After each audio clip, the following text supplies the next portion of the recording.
वही में होता हूँ जी। लास्ट आई थिंक 13 साल से। सही। तो पहले तो मैं चढ़ा था एजेंट के हाथे। उन्होंने तो सही मुझे है। बहुत सबज बाग दिखाए, हर जगह सही। घुमाया। सो उसके बाद अभी रिफ्यूजल करा के बैठा हूँ शेंजन सही। से 3-4। सही है। सो 2020 में अपना बिजनेस स्टार्ट किया था। सही ऐसा है। पार्टनर वीजा है मेरा। सो सही है। अभी मुझे क्या करना चाहिए उसके लिए, वीजा के लिए शेंजन का? आमिर भाई, मुझे पहले अपनी एजुकेशन का बताएं कि आपकी एजुकेशन क्या है। मेरी एजुकेशन मैट्रिक है। अगर सर आप मैट्रिक पास हैं तो किसी भी एजेंट के हथे चढ़ने से बेहतर यह है कि 2-3 कंपनियां आपको बता देता हूं। अगर आपके पास कोई स्किल है तो वीजा जल्दी लग सकता है।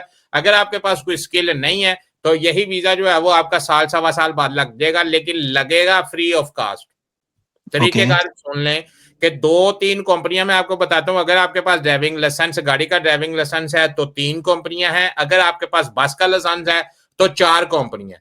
अगर आपके पास ना गाड़ी का लाइसेंस है ना बस का लाइसेंस है तो फिर 2 कंपनियां। मेरे नाम पास लिख। सर दोनों लाइसेंस है। मेरे पास एक एलटीवी भी है और एसटीवी ट्रक का लाइसेंस भी है। सही हो गया। जो अब आप जो है वो मेरे ये चारों जो कंट्रीज हैं उनका सुन लें। पहली कंट्री है ओजो ग्रुप माल्टा। के बाद जो है एक हो रहा है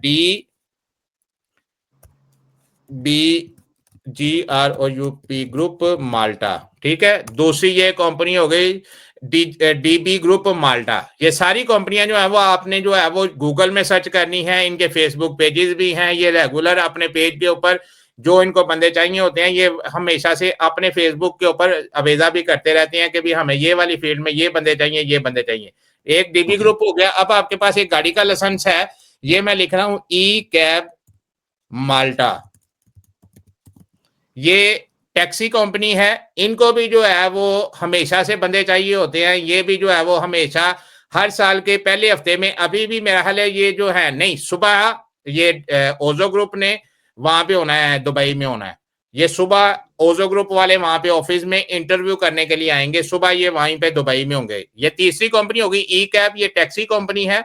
इनको भी गाड़ियां चलाने के लिए, टैक्सी चलाने के लिए हमेशा से बंदों की जरूरत होती है जो थोड़ी बहुत इंग्लिश बोल लेते हैं। अब चौथी कंपनी की तरफ आ जाते हैं। माल्टा पब्लिक ट्रांसपोर्ट माल्टा। ये चौथी कंपनी है। अगर आपके पास बस का लाइसेंस है तो ये 4 कंपनियां। अब आपने क्या करना है, सीवी बनानी है। सीवी बनाने के साथ साथ एक ओके। मोटिवेशन लेटर लिखना है, अपने पासपोर्ट की कॉपी, साथ में ड्राइविंग लाइसेंस, ये 4-5 चीजें जो है, साथ में एक्सपीरियंस सर्टिफिकेट अगर आपके पास है, ये सारी चीजें लगा के तो आपने इन चारों कंपनियों को भेज देना है। बस वाली जो है वो माल्टा पब्लिक ट्रांसपोर्ट वाली को बस का सीवी लगा के वो भेज देना है। अगर आपके पास टैक्सी का काम करना चाहता है तो टैक्सी वालों को, ई कैब वालों को जो है वो टैक्सी के काम का मोटिवेशन लेटर बना के उनको भेज देना है।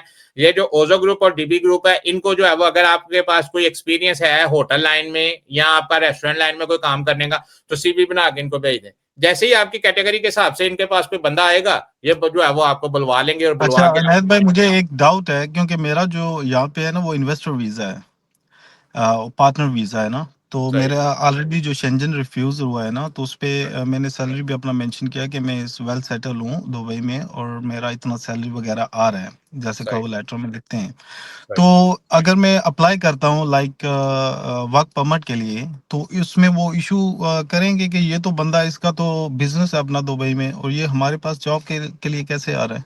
जी, तो शिदात भाई मुझे बताएं कि भी अगर आपका बिजनेस है, आप बिजनेसमैन है, तो आपको फिर जो है वो यूरोप आने की जरूरत क्या है? सेटलमेंट के लिए नहीं नहीं, जो तो सब। अगर आपका बिजनेस है तो अपने बिजनेस को जो है वो एक्सपेंड करें, पुर्तगाल में जो है वो बिजनेस वीजा ले लें।